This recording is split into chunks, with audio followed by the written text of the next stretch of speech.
गीता सार, अंधकार से प्रकाश की ओर।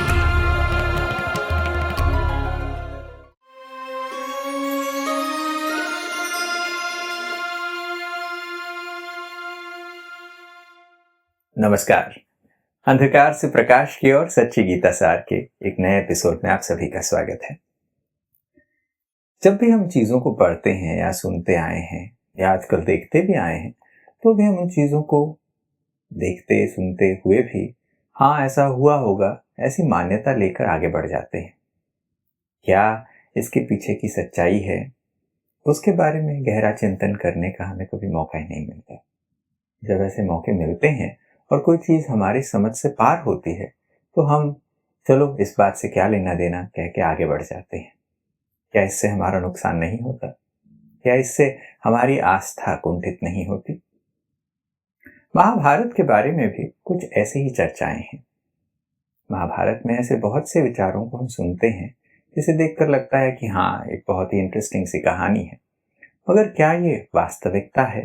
क्या इससे जुड़े हुए कुछ तथ्य हैं जो हमें प्रभावित करते हैं? इस पर कभी हमारा चिंतन नहीं जाता। आइए इसी के बारे में आज चर्चा करते हैं। हमारे साथ स्टूडियो में ब्रह्मा कुमार ब्रजमोहन भाई हैं। भाई साहब आपका स्वागत है। ओम शांति। महाभारत के बारे में जब सोचा जाता है तो ये कहा जाता है कि जब महाभारत का युद्ध हुआ तो बड़ा भीषण युद्ध हुआ, उसमें महाविनाश हुआ। यहाँ तक भी जब हम एटॉमिक वेपन्स की जब बात करते हैं, जब पहला एटॉमिक वेपन टेस्ट किया गया था, ओपनहाइमर महाभारत से कोट करते हैं कि एक इतना बड़ा शस्त्र था। तो ये महाविध्वंसकारी युद्ध हुआ, विनाशकारी था सभी के लिए, ऐसा सुनने को मिलता है। और फिर ये बात हम मान लेते हैं कि आखिर में सिर्फ पांडव बचे, 5 पांडव बचे। तो ये प्रश्न उठता है कि क्या वास्तविकता में ऐसा संभव है या कोई ऐसा युद्ध है जिसमें सिर्फ 5 पांडव बचे? क्या ऐसे युद्ध हुए तो फिर बाकी लोगों का क्या हुआ? वह लोग जब महाभारत का जिक्र करते हैं उसमें वो बाकायदा तौर पे सेनाएं दिखाते हैं, 3 प्रकार की सेनाएं दिखाते हैं और उनमें एक्चुअल युद्ध दिखाते हैं।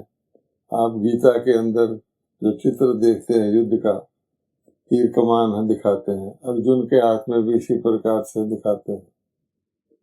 अच्छा, अब प्रश्न ये पैदा होता है, कुरुक्षेत्र का मैदान दिखाते हैं। अगर उस सीन को हम लें तो क्या इससे पता लगता है क्या सारे सैनिक मारे गए जो युद्ध में थे, अपोजिशन में थे? पांडव थे, कौरव थे, यादव थे, और 5 बचे। इतना भयंकर युद्ध हुआ और 5 भी बचे नहीं, वो फिर पहाड़ों पर गल मरे। अर्थात टोटल मनुष्यों का सारे सृष्टि से समाप्ति हो गई, ऐसा मानते हैं। अब सुनने वाले सुन लेते हैं हाँ जी ऐसा भीषण युद्ध हुआ होगा और दुनिया खत्म हो गई होगी, और वो प्रलय को भी मानते हैं। उनके हिसाब से महाभारत के बाद प्रलय हो गया, कोई भी इंसान धरती पर बचा नहीं। अब प्रश्न पैदा होता है, अगर युद्ध से ऐसा हुआ तो सारे सैनिक होंगे जो युद्ध कर रहे हैं। तो दुनिया के अंदर जितने आज तक फुटवार हुए हैं उसमें सिविलियन भी होते हैं, बच्चे भी, छोटे छोटे बच्चे भी होते हैं, वो थोड़ी युद्ध के मैदान में जाते हैं। बीमार लोग होते हैं, व्यापारी होते हैं, महिलाएं होती हैं, तो अलग होते हैं। तो पहले वक्त में होता भी ऐसे ही था कि युद्ध लड़ा जाता था नगर के बाहर, और जो विजयी होता था उसको नगर मिलता था एज ए रिजल्ट, विक्टोरियस को ये प्रालब्ध मिलता था। तो इससे तो महाभारत बैठता नहीं। आखिर वो कहाँ गए, है ना? जैसे कहते रावण की लंका में रावण मेघनाद आदि को मार दिया, तो बाकी प्रजा कहाँ गई? वही बात है ना। तो प्रजा भी मरी होगी, वो किसने मारी? ये तो राम जी की सेना ने मार दिए, बड़े बड़े योद्धा। ऐसे ही वहां पर है, तो वो तो बात बैठती नहीं। इसका मतलब यह है कि महाभारत युद्ध की कोई और रूपरेखा थी, और वो सच्ची गीता सार भगवान ही बताते हैं कि महाभारत युद्ध हाथी घोड़े तीर कमान आदि से हुआ ही नहीं, और ना वो पांडवों कौरवों के बीच में हुआ, ना देवताओं असुरों के बीच में, क्योंकि एक साइड तो लड़ती ही नहीं। भगवान ने कहा दो ही संपदा होते हैं, एक आसुरी और एक दैवी। तो दैवी संपदा का तो पहला लक्षण अहिंसा परमो धर्म है, और गीता के भगवान का भी ज्ञान सुनाने का लक्षण अहिंसा परमो धर्म है। तो इस प्रकार का हिंसक युद्ध तो लड़ेंगे नहीं। लेकिन महाभारत किसी और कारण से होता कि भगवान को जब लिबरेटर कहते हैं, भगवान मुक्ति दे, कलयुग तमो प्रधान हो जाता है, आत्माएं इतनी बढ़ जाती है, सारी आत्माएं लगभग ऊपर से नीचे आ जाती हैं, तो वापस जाने का समय होता है। लोग भी भयभीत होते हैं, इसी तरीके से सृष्टि बढ़ती रही तो सारी दुनिया के अंदर मनुष्य हो जाएंगे। लेकिन भगवान कहता है कि नहीं, आत्माएं अमर हैं, आत्माएं कोई क्रिएट नहीं होती, माता पिता भी आत्मा को क्रिएट नहीं करते। तो सिस्टम है, जितनी आत्माएं परम धाम में है उतनी यहाँ आती हैं। जब सारी आ जाती है तो फिर चक्कर शुरू हो जाता है। जैसे डीएनए होता है किसी चीज का, तो भगवान को तो ये पता है। तो वो महाभारत युद्ध एक और प्रकार का युद्ध था, जिसमें आज के ज़माने में आप देखें कि जैसे अब युद्ध की तैयारी हो रही है, परमाणु शस्त्रों का आविष्कार हुआ, थोड़े रूप में हुआ, अब बढ़ते बढ़ते बढ़ते इतना हो गया है कि फ्रैंकेनस्टीन मॉन्स्टर की तरह वो डर रहे हैं, जिन्होंने क्रिएट किया है कि हम ही मरेंगे, कोई भी तो बचेगा नहीं। इस प्रकार का हिसाब है। फिर भगवान की ये भी पता है उनको कि सृष्टि का टोटल विनाश नहीं होता, थोड़ी सी आत्माएं बचती हैं जो अगली सृष्टि को शुरू करके वापस जाते हैं। ये भगवान की डिटेल जी। जैसे आप ये बात कहते हैं तो ये बात स्पष्ट होता है कि ये जो महाभारत युद्ध के बारे में है, ये वास्तविक युद्ध की बात नहीं है जो लिखा गया है। ऐसा कोई कुरुक्षेत्र के मैदान में युद्ध नहीं हुआ, क्योंकि अगर युद्ध की बात ये जो लिखी गई है, ये भविष्य की एक परिकल्पना के हिसाब से लिखा गया कि आने वाले समय में जब अति धर्मग्लानि हो जाएगी तब विनाश की आवश्यकता पड़ेगी। जैसे हम कहानियों में भी ये चीज पढ़ते हैं कि चलिए अगर हम मान लेते हैं कि द्वापर युग में ये हुआ, युद्ध हो गया, और उसके बाद अगर युद्ध के बाद फिर नया समय आना है, धर्म स्थापना का समय आना है, तो कोई नया धर्म स्थापन तो हुआ नहीं, सत्य धर्म की स्थापना हुई नहीं। उसके बाद तो अभी ये कलयुग चल रहा है। पहली बात तो ये है कि विनाश का युद्ध से कोई कनेक्शन नहीं, विनाश युद्ध के कारण नहीं होता। पहली बात तो ये समझने की विनाश का कारण दूसरा, और क्योंकि दूसरा है इसलिए विनाश के लिए युद्ध की आवश्यकता भी नहीं है। दो पार्टीज के बीच में युद्ध, उसकी आवश्यकता भी नहीं। भगवान कहते हैं विनाश परिवर्तन के लिए होता है, कि जब कोई चीज पुरानी हो जाती है उसको डिस्कार्ड किया जाता है, नई चीज ली जाती है। दीपावली के दिन भी हम क्या करते हैं, पुराने वस्त्र फेंक देते, नए लेके आते, न्यू। तो भगवान कहते हैं मुझे आप पुकारते आई हैं आत्माएं, जब से दुख बढ़ा है, ओ लिबरेटर, ओ मुक्तिदाता, हमें लिबरेट करो। तो परमात्मा लिबरेट करने के लिए, यानी शरीरों लिबरेट का ये मतलब तो नहीं है कि हम शरीर सहित ही परम धाम में चले जाएंगे, हमें मुक्ति दो।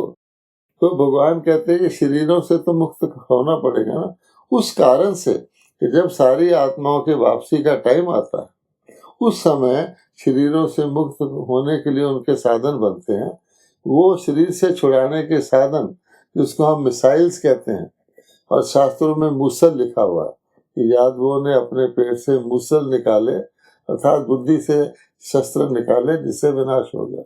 तो उसका इससे लिंक नहीं है। तो पहली बात तो यह है। और वो एक समय है, ऐसे भी नहीं है कि बीच में विनाश आ जाए, सारी आत्माएं यानी दोपहर में ही रात्रि आ जाए, ऐसा भी नहीं है। उसका एक समय निश्चित है, आत्माओं के वापस जाने का समय निश्चित है। और सारी आत्माएं जब आ चुकती हैं, अपना रोल प्ले कर चुकी है, तब वापस जाने का समय होता है। लोग ऐसे समझने लग जाते हैं परमात्मा को याद करो, कोई साधना करो, बस आप मुक्ति को पालोगे। ऐसा नहीं है, ये एक नाटक सिस्टमेटिक बना हुआ है।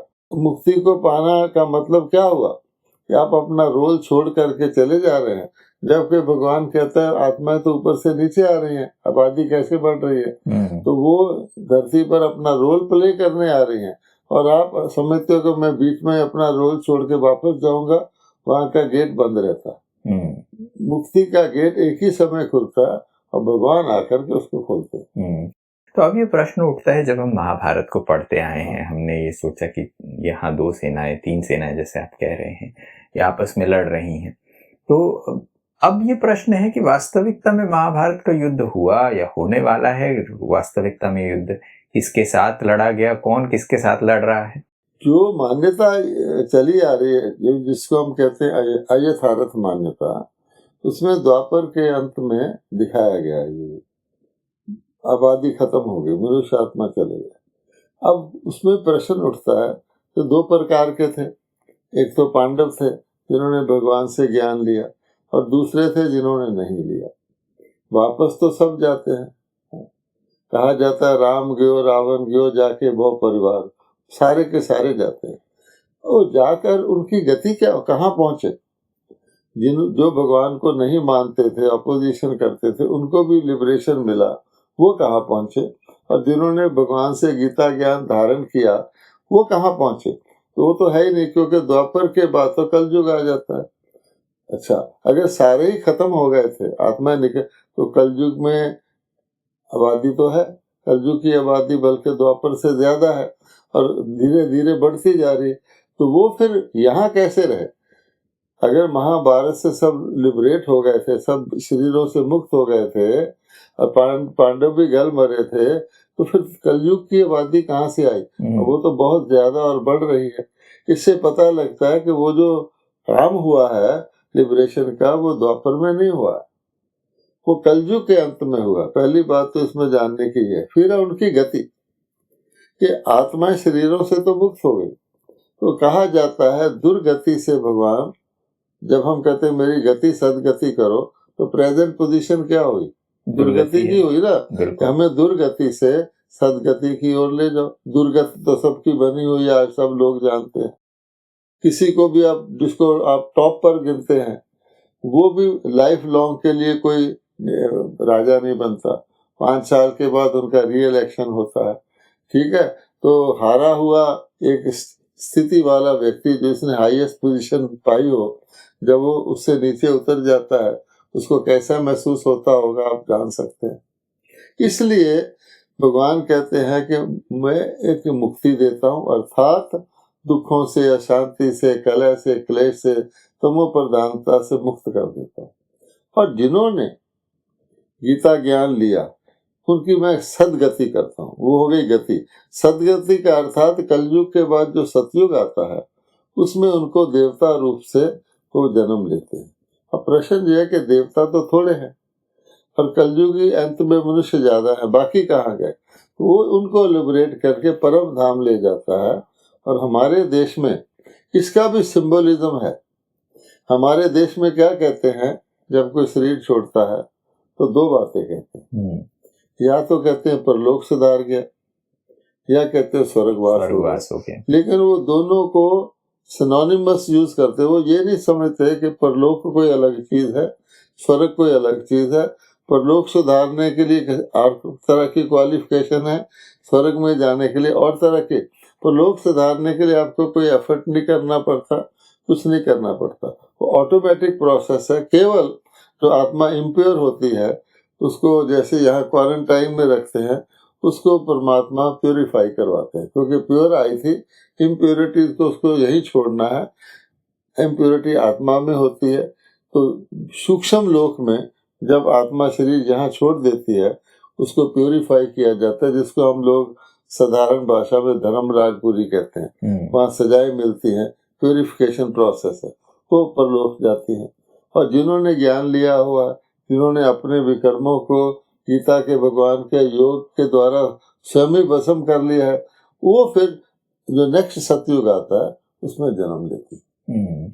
जैसे महाभारत के इस महाविनाश की बात को अगर हम सच भी मान ले, लोग ऐसा कहते हैं इसके बाद प्रलय हो गया, अगर हम इसको मानते हैं, तो फिर ये प्रश्न उठता है कि अगर प्रलय ही हो गया, सब कुछ यहाँ से खाली हो गया, तो फिर आगे दुनिया कैसे शुरू होगी? ये भी तो एक प्रश्न उठता है। हाँ, इसलिए उन्होंने बीच में ब्रह्मा की रात कहो या प्रलय कहो, ये रखा है कि उसके बाद बहुत काल तक, उनके हिसाब से तो आप देख सकते हैं, ब्रह्मा की रात 1000 चतुर्युगी के बराबर है। उस समय बस प्रलय ही रहता है, और उसको वो गिनते हैं जलमयी हो गया।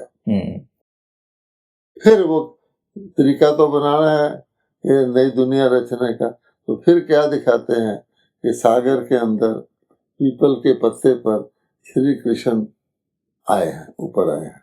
अब पत्ता क्यों दिखाया है, सागर में पत्ता कहाँ से आया, वो पेड़ वेड़ भी होगा, प्रलय के अंदर तो खत्म हो गया, लेकिन ये निशानी है कल्प वृक्ष की, क्योंकि भगवान ने गीता में इस सारे सृष्टि नाटक की तुलना आसानी से समझने के लिए वृक्ष से की है। क्योंकि वृक्ष की खूबसूरती क्या होती है, वो बीज से जन्म लेता है, फिर उसमें थोड़े से पत्ते होते हैं, फिर वो फैलते जाते हैं, ऐसे नहीं अनलिमिटेड फैलते हैं, जब तक वो आत्माएं शरीर धारण करते उतने फैलते हैं। और उसके बाद जैसे वो घड़ी होती थी ना, उल्टा जब पूरा भर जाता था, सैंड क्लॉक जिसको कहते हैं, आप ही उल्टा होके दोबारा शुरू हो जाता था। तो ये एटर्नल साइकिल है, उसके बाद नया वृक्ष फिर शुरू हो जाता है। इसलिए यदा यदाय कहा गया कि जब जब ऐसी परिस्थिति आती है, भगवान अवतरित होके, वो क्रूशियल पॉइंट है जिसको हम संगम योग या संधि काल कहते हैं, जिसमें भगवान इसका पुनरावृत्ति करवाते हैं।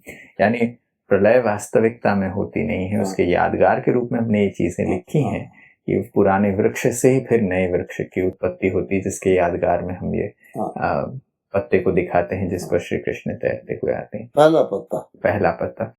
जब हम इन चीजों को समझते हैं तो ऐसा लगता है कि हाँ, ये जो चीजें लिखी गई हैं, बताई गई हैं, ये एक कल्पना से, एक इमेजिनेटिव तरीके से हमें आने वाले समय को बताने के लिए एक द्योतक के रूप में, एक संकेत के रूप में, स्मारक के रूप में बताई गई। बहुत लंबा चौड़ा करके बताया गया। अब पत्ते से क्या पता लगता है कि श्री कृष्ण बीज नहीं, पत्ता है, अर्थात जो रचिता, असली रचिता परमात्मा, वो बीज है। तो श्री कृष्ण गीता के भगवान नहीं है, बल्कि उसकी सर्वश्रेष्ठ प्रथम पत्ता रचना है। इसलिए उनके साथ 16 कला संपूर्ण कहा गया। भगवान तो कलाओं से ऊपर है, यानी सभी को 16 कला संपूर्ण बनाने वाला वो है, और वो बीज है, तो उसकी पहली रचना के रूप में श्री कृष्ण के पत्ते को दिखाते हैं। इसका मतलब ये भी तो है कि जो पहला पत्ता आया, फिर उसके आगे आगे पेड़ भी आएगा, दूसरे भी पत्ते आएंगे।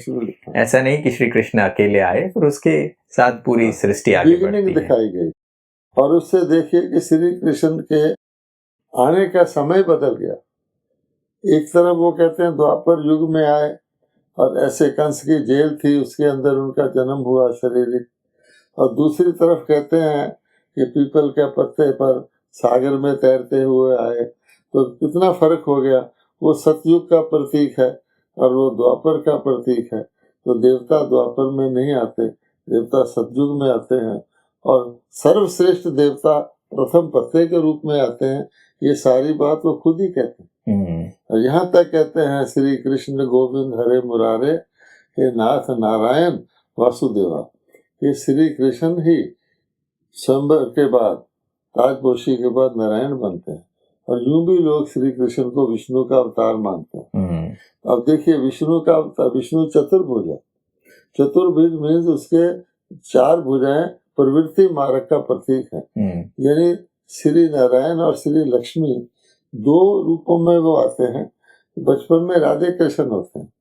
अच्छा, राम सीता भी युगल रूप है, लेकिन बुद्ध जी को ले लें, अगर हम कहें विष्णु का अवतार है तो हो सकता है, क्योंकि वो तो सिंगल है। बिल्कुल, ये चीजें हम देखते हैं कि ऐसी मान्यताएं हैं, मगर इन उदाहरणों को हम सही तरीके से समझ नहीं पाते, देख नहीं पाते।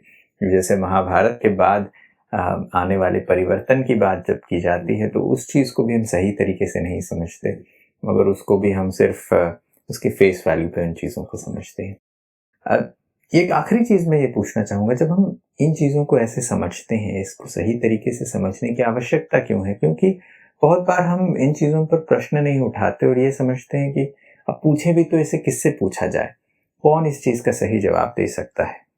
यही बात है। देखिए, एक हर चीज का समय होता है, इसीलिए ये इस चीज की उत्कंठा पैदा होनी चाहिए पहले तो। अब अगर किसी व्यक्ति को बता दिया जाए, जैसे मिसाल के तौर पे मेरे साथ प्रैक्टिकल घटा, जब मैं स्कूल में साइंस पढ़ता था तो हमें बताया गया था कि सूर्य से एक टुकड़ा निकला और वो धीरे धीरे ठंडा हुआ, और ठंडा होकर जब इसकी टेम्परेचर इतनी हो गई कि उसमें मनुष्य रह सके, उससे ये दुनिया बनी है। लेकिन ये धीरे धीरे ठंडा होता जा रहा है और एक दिन इतना ठंडा हो जाएगा कि यहाँ प्राणी रह नहीं सका। तो एक सेकंड के लिए बच्चे के तौर पे तो मैं कांप गया, अरे इतना ठंडा हो। फिर मैंने सोचा लाखों वर्ष बाद होना है ना, मुझे तो कोई चिंता नहीं है। एग्जैक्टली यही बात इस पे लागू होती है। भगवान कहते हैं मेरा एक रोल है, और उनका रोल क्रूशियल है कि जब वृक्ष ने उत्पन्न होना है उस समय बीज चाहिए। बीच में सारा वृक्ष लंबा चौड़ा फैलता है, इतनी भी आयु हो उसकी 5000 वर्ष भी हो, बीज का कोई रोल नहीं।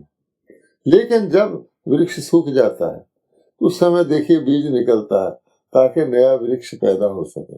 कंटिन्यूम है, बीच में क्रिएशन है, फिर वो अपना बीज रूप धारण कर लेता है। आत्मा भी अपना बीज रूप धारण कर लेती है, जब भी है तो आत्मा ही धरती पर आके शरीर धारण करती है, जब लिबरेट होती है तो फिर बीज रूप धारण कर लेती है। तो बहुत उत्तम एग्जाम्पल है। तो जो आपका प्रश्न है कि ये कैसे कब होगा, तो पहली बात भगवान यही अंडरस्टैंडिंग देते हैं। ऐसे नहीं कि जिसने चाहा जब चाहा सृष्टि पर आ गया, जिसने चाहा जब चाहा कुछ जब तब किया चले गया। ये व्यक्ति का सवाल नहीं है, ये सारी सृष्टि का सवाल है। उन्होंने ऐसा करने के कारण आप देखिए कि किसी चीज को लंबा कर दिया, किसी को छोटा। गीता के 18 अध्याय को देख लीजिए, 18वां अध्याय कितना लंबा है और बीच में छोटे छोटे अध्याय भी हैं थोड़े श्लोकों के। इसी कारण से इम्बैलेंस वहाँ।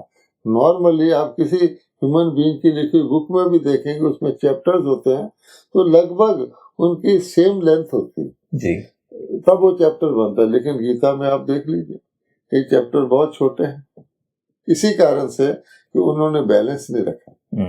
तो ये बात बड़ी स्पष्ट होती है कि परमात्मा जब आते हैं, महाभारत का समय होता है, उस समय पर आते हैं और एक साथ ये सारी चीजों के परिवर्तन के लिए आते हैं।